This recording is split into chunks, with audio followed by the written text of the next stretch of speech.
about the epithelium, you got your basement membrane, right? You have to have a basement membrane to have an epithelium. Well, when you have your basement membrane, your epithelium, you've got these columnar cells. Everyone agree those are columnar cells? Well, that's what lines the stomach. Check it out. That's what lines the stomach all the way to the rectum. Did everybody hear that? Aren't you glad you have me as a professor? That I can just kind of synthesize this up and throw it up on the board for you really easy like that? The epithelium that lines the stomach all the way to the rectum is the same. Simple columnar epithelium. Well, that doesn't make sense, does it? Because I told you what? The stomach's job is to do what? It's to digest. Yes? For the most part, it's to digest, not to absorb. Don't absorb shit unless you're drinking alcohol. You my alcoholic? Or you my alcoholic? Who's my alcoholic here? Anybody raise your hand? You my alcoholic?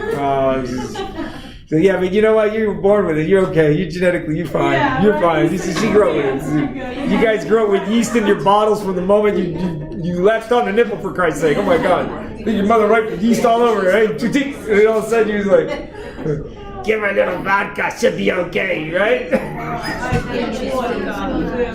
Just a little bit. Hey, I knew people used to do that now. I used to stick a little bit of, a little rum. Lo que decía los puertorriqueños decía, échale un poco rum. Échale un poco rum, bendito nene, se queda dormir. Right? A little dedito de rum inside the leche, man. Then you wonder why we're all alcoholics, right? Shoot. And I tell you, alcohol is the gateway drug, guys. I don't believe this nonsense about weed being the gateway drug. It's alcohol. Guaranteed, I'm telling you. It's alcohol. You go and you ask people honestly, yeah, alcohol was the first one. Why? Because it's the one that you can get a hold of easiest. That's why. That's why. Then it starts with that and it goes elsewhere. All right. So you need this basement membrane, but is there a rule that says the basement membrane has to go straight? Does everyone agree? There's no rule that says the basement membrane has to go straight on an epithelium? No, nobody ever said that. So sure enough, when I'm in stomach, guys, my basement membrane in stomach, the BM is reflected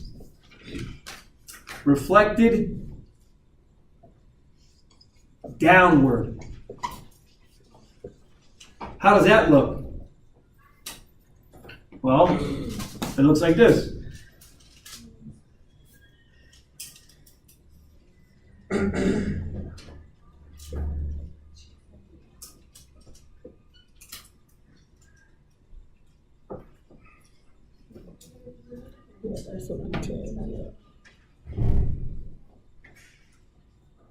I know, my columnar cells look like shit. But that's all good. Did everybody see that? Isn't that the same thing that we did with skin to make glands? Yeah. So what do you think they call these? Glands. But where are they? In the stomach. So we're gonna call them stomach glands? No, we got sound like we're smart. So we don't say gastric glands. Ah, vite. Tan fácil. Gastric glands or gastric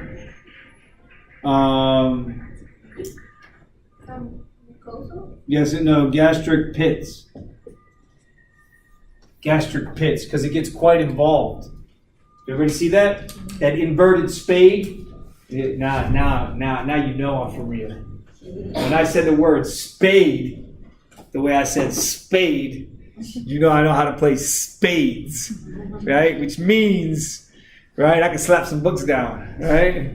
We can go at it right now. That's an institutional game, right? Maybe I'll drink Russ Nick back there, you like drinking alcohol. Spades and alcohol is always a big thing, right? At least amongst the brothers, right? And we get around, we start playing spade. That's a spade. You got a diamond, a heart. What? Club. Looks more like a club. Looks like a club, right? A spade looks like this.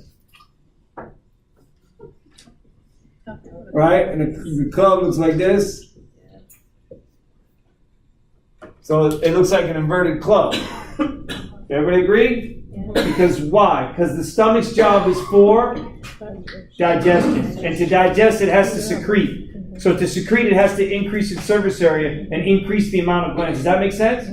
Of course it does. I'm not going to teach you anything. All right? It's not going to do it. I refuse. See, aren't you guys glad I don't use PowerPoint? So now, guys, when I get to the duodenum, ileum, and jejunum, which is duodenum, jejunum, and ileum, which is the small intestine. What did I tell you the small intestine's job is to do? Absorb, secrete, digest, secrete, excrete. What's the difference between secrete and excrete? So secrete means I put it out, right? But I can reclaim it. Oh. Excrete means what? I put it out and I don't want it no more. Have a nice life. See it? I get rid of it. Absorb, I'm taking it in for the first time. Reabsorb, I'm taking it in for a second time or a third time. You understand? Digest, it's because what I secreted actually is working on what I ate, so I could then break it down into simple units so I can absorb it. Does that make sense? And where's it got to go first? Everything that these guys absorb, everything that this gets absorbed, it has to go where? To the liver. To the liver. Everything that you consume that gets broken down and absorbed in the small intestine must go to the liver first.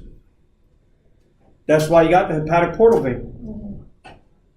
Hepatic portal vein brings blood, deoxygenated rich, nutrient-rich blood from the duodenum, jejunum, and ileum, brings them to the liver. Your last chance to absorb is in the ileum. You ever understand that? Vitamin B12 must be absorbed in the ileum. Sure enough, bacteria, I told you we were shit eaters, E. coli bacteria aid in separating. So here we go. When you go to eat, anything that has vitamin B12 in it, which would be egg, dark green leafy vegetables, and meats. Red meats. Vegetables has B12? Yeah. Oh, yeah. The dark green leafy vegetables like romaine lettuce, broccoli, all this dark stuff, kale, all this dark green stuff. Not in large quantities, but you can get it. You just got to eat a shit ton of it. Which vitamin is only found in animal products? Well, in higher concentrations is B12, really. In the higher concentrations you need it is in B12. Yeah, you can find it in the other stuff. You're just not going to find it in higher concentrations, which means you got to eat more of it. You understand? That's the problem. So you can find it in beets and legumes and beans, right? But you'd have to eat like a whole variety of them regularly, right? Like a whole bunch of it to get the amount that you could just get from one piece of meat. So I was like, sorry, but yeah. Yeah. So what happens? In the stomach has a very low pH. The purpose for that is to activate enzymes that are going to be responsible. They're called trypsin and chymotrypsin. And when those two get activated, when one gets activated, it activates the other one. And those two only get activated when there's a high level of hydrogen ion concentrations in the stomach. So the stomach has to secrete hydrogen ions. Who's responsible for the stimulation of hydrogen ion secretion?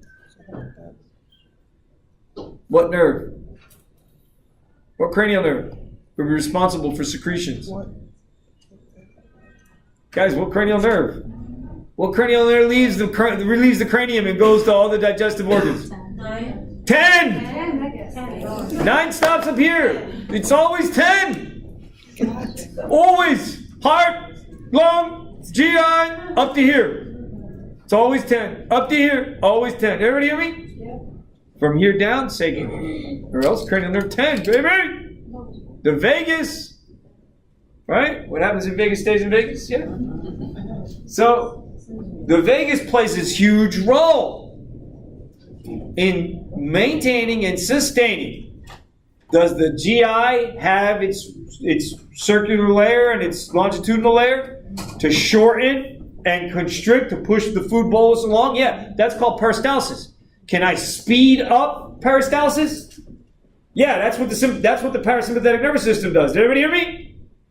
Parasympathetic is craniosacral, also known as rest and digest. If I want to secrete, oh, that's parasympathetic. Or if I want to digest, oh, that's parasympathetic. Or if I want to propel, oh, that's parasympathetic. You guys got me? And it's all vagus. It's all vagus. Then when you get to the last bit, when you get to the T colon, when you get to the D colon, S colon, rectum, that's sacral. Everything else is vagus. You guys, do you understand that? Trachea is innervated by this whole structure is innervated by vagus. It's also innervated by sympathetic nerves, right? Well, so is the GI tract. Sure enough, guys, here's the thing. So the GI tract has several layers. Remember, here we're just talking about the epithelium. Well, the epithelium of the GI tract is referred to as the mucosa. Did everybody hear me?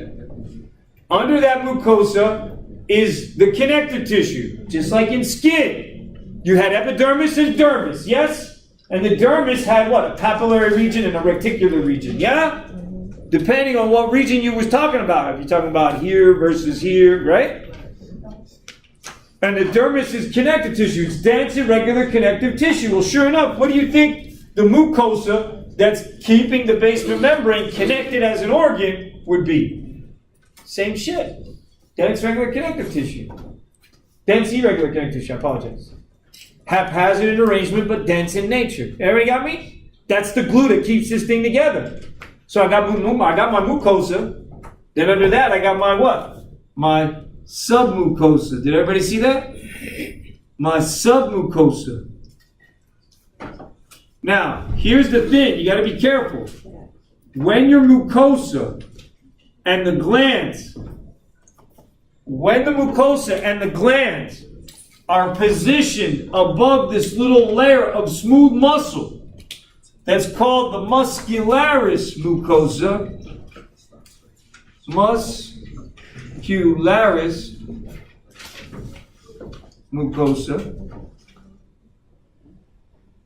That's the delineating structure for what is the mucosa of GI tract. Did everybody hear me? Now, so in the esophagus, does the esophagus have a mucosa? Yes. That mucosa consists of not simple columnar, but stratified squamous non-keratinized epithelium. Everybody understand me? There are glands that come from that. Okay? Those are the parotid, submandibular, and sublingual glands. Did everybody hear me? Everybody hear me? So the first time we start breaking down sugar, carbohydrates, is in the mouth. The first time we start breaking down fats is in the mouth. Did everybody hear me? Then all we're doing is we start by secreting salivary amylase and salivary lipase. We mix that up, we chew it, cranial nerves, right? The tongue, everything, the buccinator. So guys, what cranial nerve is responsible for moving the tongue? What'd you say? 4? No. Did you say 4? No. SO4, LR6, all the rest are 3. You're up here in the eye. You need to go down a couple stairs.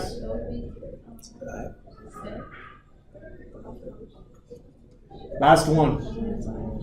Cranial nerve 11 would give you what? Sternocleidomastoid and trapezius. Cranial nerve 12 gives you the tongue, hypoglossal nerve. Everybody understand that? So the tongue is also involved. See how intricate it is to actually swallow? But yet we do it without even thinking.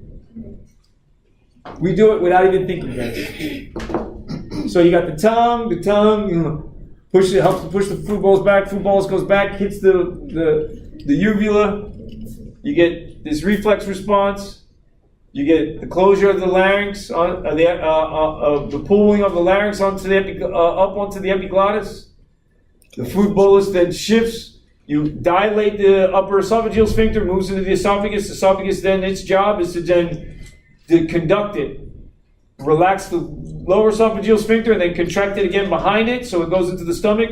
Stomach then increases the pH. In the stomach is the first time you're going to start breaking down proteins, guys. Okay? It's the first time you'll see protein digestion. So protein doesn't get digested until it reaches the stomach. You got me? And what happens? Your pylorus stays shut. And the stomach, unlike up to the esophagus, the stomach has a third smooth muscle layer in the wall. So we're going to talk about this. So here we're talking about mucosa, right? And then if the gland is big enough and involved enough that it comes and it pierces and disrupts, it's large enough, right? Where it disrupts the muscularis mucosa. They don't call it a gastric gland anymore. They call it a submucosal gland. Now this will come into discussion later, okay? But that you're going to find that that as we go further down the GI, things get more complicated. So up until we're in the stomach, we get these really nice, huge gastric pits. And we have this intact muscularis mucosa. Well, underneath that, then you have your submucosa. And then underneath that, guys, you have smooth muscle layers. Smooth muscle layers. So, and there's two layers. There's two distinct layers of smooth muscle.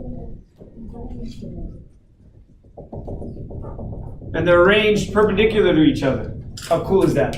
Except in the stomach where there's a third that's arranged at a 45 to both as the oblique.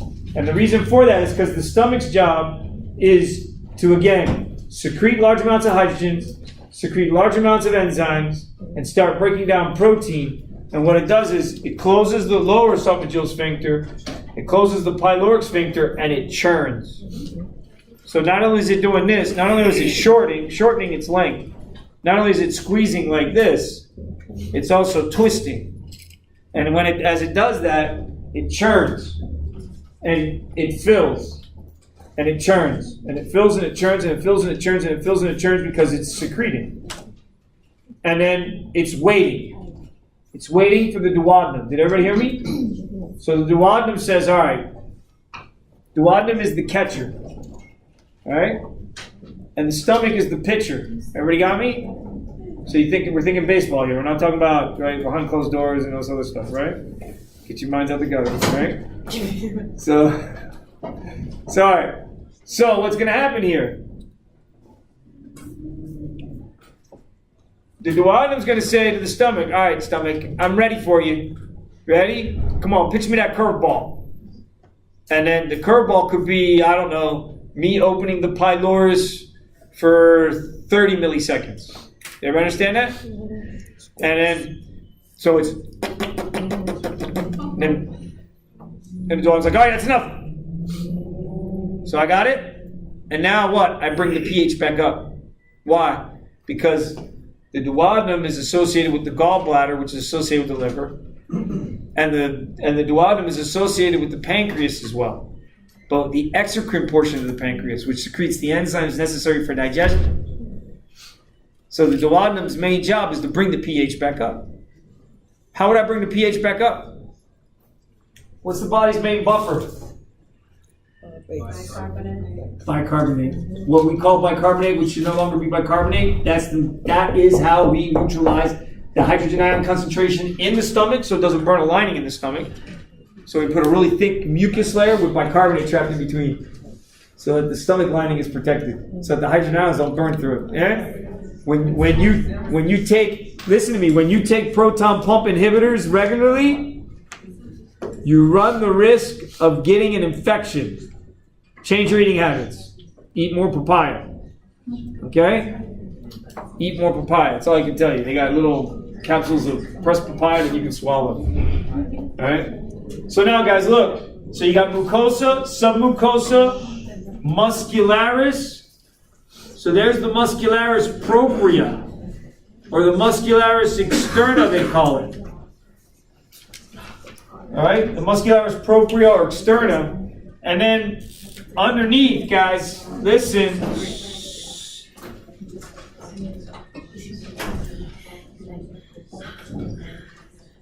Your serosa, which is a simple squamous epithelium with a basement membrane and a little bit of connective tissue.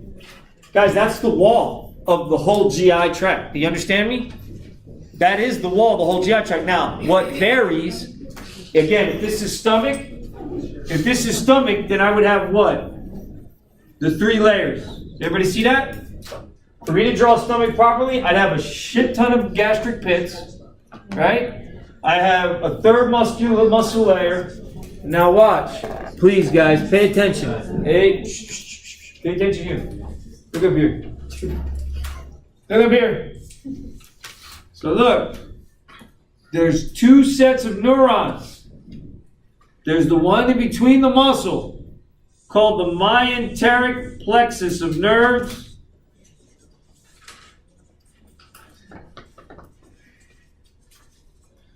And then the what? The submucosal plexus of nerves.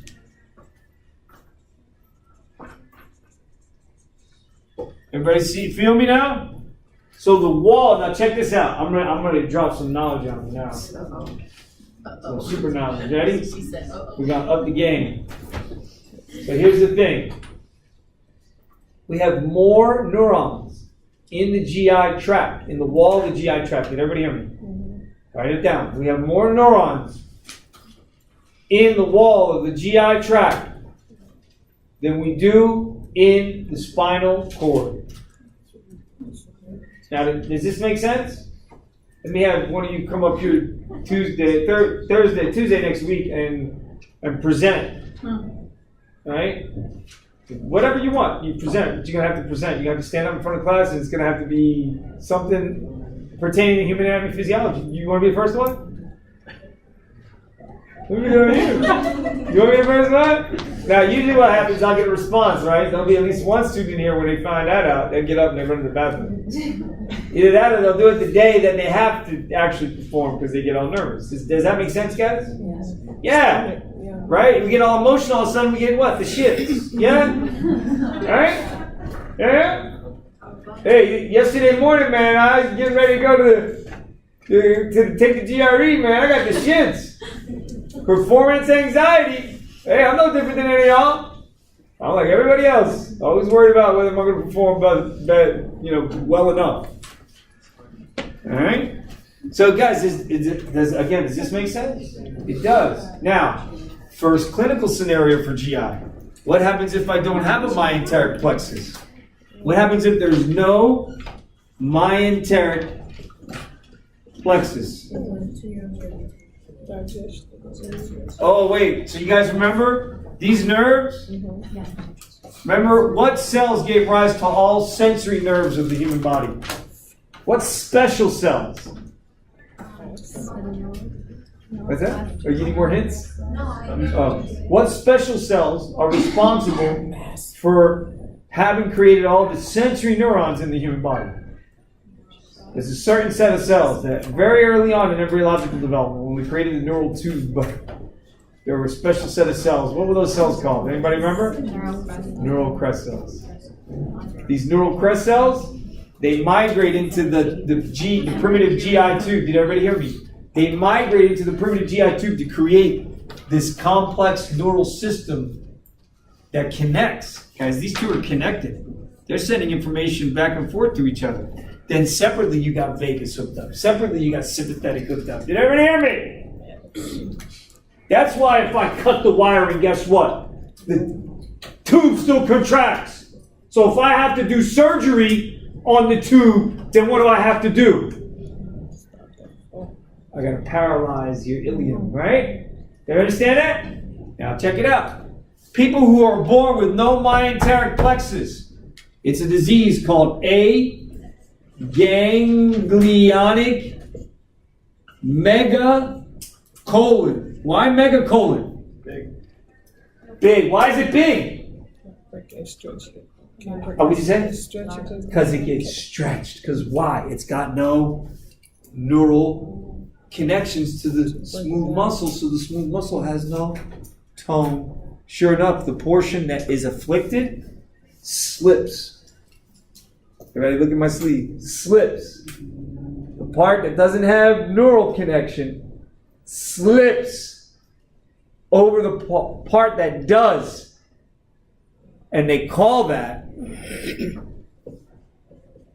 intussusception. Intussusception.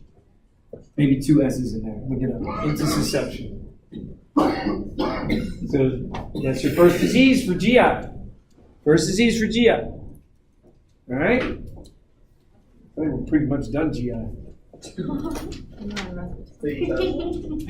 test now? Okay, 10 minutes. 10 minutes, take test now. Class is over at what time? Class is over, isn't it? Yes. Class is over. Yeah. That's why when you started talking, I was like, what?